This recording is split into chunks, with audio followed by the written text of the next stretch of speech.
తాకట్లో ఉన్న బంగారాన్ని విడిపించి ఆ రోజున మార్కెట్ ధర కట్టి మిగిలిన డబ్బును మీకు అందిస్తుంది కొమ్మూరి గోల్డ్.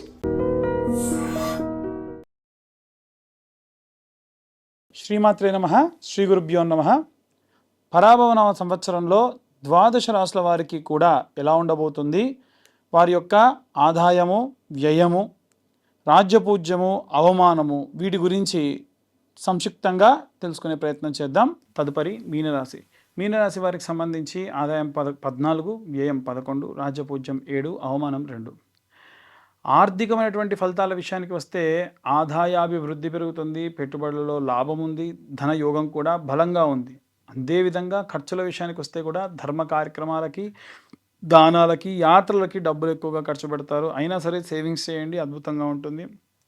ఉద్యోగపరమైనటువంటి విషయానికి వస్తే కనుక ప్రమోషన్ యోగ్యం ఉంది, గౌరవం పెరుగుతుంది. టీచింగ్, ఆధ్యాత్మిక రంగంలో ఉన్న వాళ్ళకి చాలా అద్భుతంగా ఉంటుంది. వ్యాపారాలకు సంబంధించిన విషయానికి వస్తే పెట్టుబడులు లాభిస్తాయి. ఆధ్యాత్మిక కళారంగాల వారికి వ్యాపారం శుభంగా ఉంటుంది.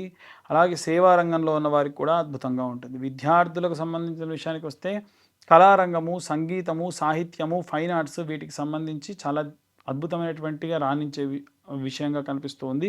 క్రియేటివ్ పరంగా ఉన్నటువంటివన్నీ కూడా విజయం సాధిస్తారు. గృహిణుల విషయానికి వస్తే ఆధ్యాత్మిక చింతన, భక్తి, పూజా కార్యక్రమాలు ఇవన్నీ కూడా విపరీతంగా ఈ సంవత్సరం చేసే అవకాశం ఉంది. చేతి వృత్తులు, కుల వృత్తులు చేసేవాళ్ళు, రైతులకు సంబంధించి దాతృత్వం ద్వారా వీరు మంచి పేరు సాధిస్తారు. సేవా కార్యక్రమాలు, ఆధ్యాత్మిక సేవ విపరీతంగా పెరుగుతుంది. రాజకీయ నాయకులకు సంబంధించి సానుభూతి పెరుగుతూ ఉంటుంది, ప్రజల మద్దతు కూడా పెరుగుతుంది, సేవాభావం కూడా పెరుగుతుంది. కళారంగానికి సంబంధించి, సినిమా రంగానికి సంబంధించి సంగీత దర్శకులు, భక్తి సినిమాలు తీసేవారు, కవిత్వాలు, రచయితలకు చాలా బాగుంటుంది. పాటలు పాడేవారికి కూడా చాలా అద్భుతంగా ఉంటుంది. వివాహానికి సంబంధించి, వైవాహిక జీవితానికి సంబంధించి, ప్రేమ వివాహం చేసుకునే వారికి పెరుగుతుంది. వివాహం శుభకాలంగా ఉంది. ఆత్మీయ బంధువులు నుంచి వీరికి మంచి సంబంధాలు వస్తాయి. దాంపత్య సుఖం ఉంటుంది. సంతానానికి సంబంధించిన విషయానికి వస్తే పిల్లల యొక్క ప్రతిభ పెరుగుతుంటుంది. సంగీత కళా ప్రతిభ కూడా పిల్లల యందు విపరీతంగా పెరుగుతుంది. మంచి విద్యాబుద్ధులు నేర్చుకుంటారు. ఆరోగ్యపరమైనటువంటి విషయాల్లోకి వస్తే కనుక కాళ్ళ యొక్క నొప్పులు, పాదముల యొక్క సమస్య, షుగర్ వంటి ఇబ్బందులు, నీటి సంబంధితమైనటువంటి వ్యాధులు చాలా అధికంగా అవుతాయి. ఆహారం కూడా సమయానికి స్వీకరించండి. అధికమైనటువంటి ఉప్పు తగ్గిస్తే మంచిది, పులుపు తగ్గిస్తే మంచిది. నీరు ఎక్కువగా స్వీకరించాలి. కిడ్నీ రిలేటెడ్ ఇష్యూస్ ఈ సంవత్సరం ఎక్కువ వచ్చే అవకాశం ఉంది. గురు గోచార రీత్యా 2026 సంవత్సరంలో అత్యంత శుభము, ధనయోగము, గౌరవము, సంతాన లాభము, విద్యాభివృద్ధి కలుగుతుంది. అలాగే గురువు మహాకటాక్షం కూడా వీరి యందు ఈ సంవత్సరం ఉంది. శని గోచార రీత్యా చూసుకుంటే అంతర్ముఖత, బాధ్యతలు పెరగడము, ఆలోచనలు ఎక్కువ అవ్వడము, జీవన మార్పులు, వాళ్ళలో వాళ్ళే మాట్లాడుకోవడము, లాభాలు పెరగడము, పరిపక్వత, ఆధ్యాత్మిక మలుపు ఇవన్నీ కూడా ఉన్నాయి. రాహు గోచార రీత్యా చూసుకుంటే ధనం పట్ల మార్పులు జరుగుతూ ఉంటాయి, కొత్త ఆదాయాలు ఏర్పడుతూ ఉంటాయి, డిజిటల్ లాభాలు, విదేశీ యోగ్యం కూడా పెరుగుతుంది. ఎవరైనా విదేశాల నుండి ఫోన్లు చేసి ఏమైనా మోసాలు చేసే అవకాశం కూడా ఉంటుంది, జాగ్రత్తగా ఉండండి. కేతు గోచారం ప్రకారంగా చూసుకుంటే ఆధ్యాత్మిక ఉద్ధరణ, యోగా, ధ్యానము, అలాగే మోక్ష నారాయణుడి యొక్క ఆరాధన వీరికి అత్యంత లాభం చేకూరుస్తుంది. మార్చి నుండి జూలై ప్రాంతం వరకు చూసుకుంటే శుభకరము, ధనలాభము అధికంగా ఉంది. జూలై నుండి సెప్టెంబర్ వరకు చూసుకుంటే వివాహ యోగ్యము, కుటుంబంలో శుభం కలుగుతుంది.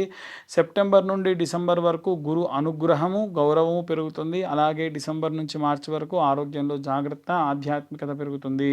మీనరాశి వారికి సంబంధించి ఏ దేవతలను అర్చించాలి అంటే మహావిష్ణువును ఆరాధించడము, కృష్ణుని ఆరాధించడము, దత్తాత్రేయ స్వామి యొక్క పూజలు చేయడము, గురువారం నాడు విష్ణువును ఆరాధించడము, గురువారం నాడు గురుగ్రహానికి సంబంధించిన శాంతి హోమాలు, దక్షిణామూర్తి స్తోత్రములు చదవడం మంచిది.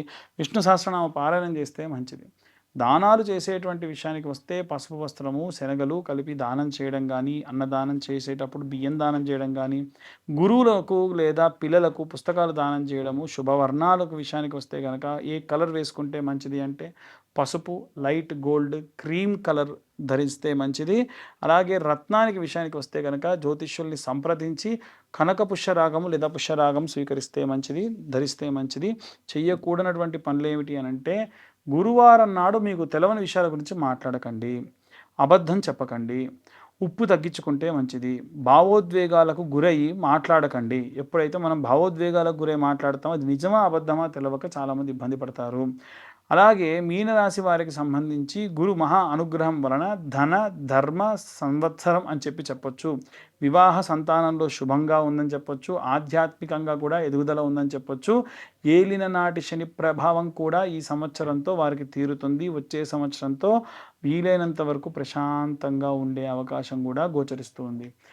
ఇవన్నీ కూడా మనము తిథి భార నక్షత్ర యోగ కరణాన్ని బట్టి చెబుతూ ఉన్నాం. ఇంకా డీటెయిల్డ్గా మీ యొక్క జాతకం గోచారరీత్యా చెబుతున్న విషయాలు కాకుండా తెలుసుకోవాలి అనుకుంటే మీ పేరు, మీ date of birth, time, place కింద ఉన్న నెంబర్కి వాట్సాప్ చేయండి. డీటెయిల్డ్గా జాతకం గురించి 60-70 పేజీల్లో మీకు అందించి మీతో మాట్లాడడం కూడా జరుగుతుంది.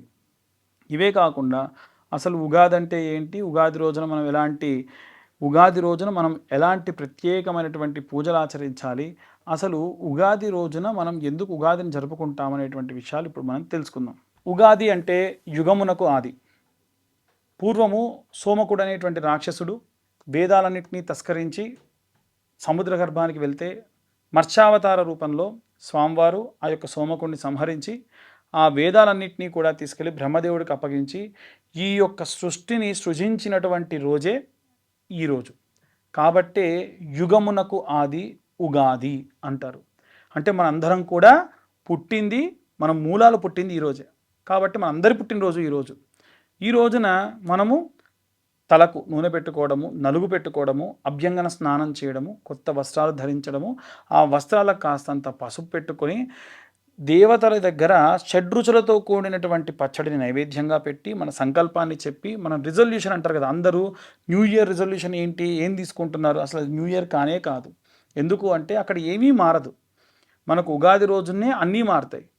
ప్రకృతి మారుతుంది, ప్రకృతిలో వాసనలు మారుతాయి, ప్రకృతిలో పక్షుల యొక్క కిలకిల రావాలు మారుతాయి, వాతావరణంలో మార్పులు ఉంటాయి. కాబట్టి ఉగాది మన యొక్క అసలైనటువంటి న్యూ ఇయర్. కాబట్టి ఆ రోజున అందరూ కూడా నూతన సంవత్సర శుభాకాంక్షలు చెప్పుకోండి. ఇదంతా అయిన తర్వాతకి రాజదర్శనం చేయాలి. రాజు అంటే దేవుడే రాజు యొక్క రూపంలో ఉంటాడు అంటారు. ఇప్పుడు మనకు రాజులు దేవత రూపంలో లేరు కాబట్టి విశేషంగా శివకేశవుల యొక్క దర్శనం, అంటే దేవాలయానికి వెళ్ళి శివుడిని విష్ణువుని దర్శించుకోవడం మంచిది. అలాగే ఈ యొక్క ఉగాది రోజున పంచాంగ శ్రవణాన్ని వినండి. ఇప్పుడు మనకు చెప్తున్నటువంటి పంచాంగ శ్రవణం అంతా కూడా మీరు మీ రాశికి సంబంధించి ఎలా ఉంది, ఈ సంవత్సరంలో ఏ టైం నుంచి ఏ టైం వరకు ఎలా ఉంది అనేటువంటి విషయాలు కూడా సంక్షిప్తంగా చెప్పేటువంటి ప్రయత్నం చేశాము. కాబట్టి ఎవరైనా జాతకాలు చెప్పించుకోవాలన్నా ఈ రోజున చెప్పించుకోవచ్చు. అలాగే వీలైనంత వరకు కూడా ఈ సంవత్సరంలో ఎవరికైనా వివాహం కాని వారికి, సంతానం కాని వారికి ప్రత్యేకమైనటువంటి హోమాలు నిర్వహించడం జరుగుతుంది. ఆసక్తి కలవారు కింద ఉన్న నెంబర్కి కాంటాక్ట్ చేయొచ్చు. సర్వే జనా సుఖినో భవంతు. స్వస్తి.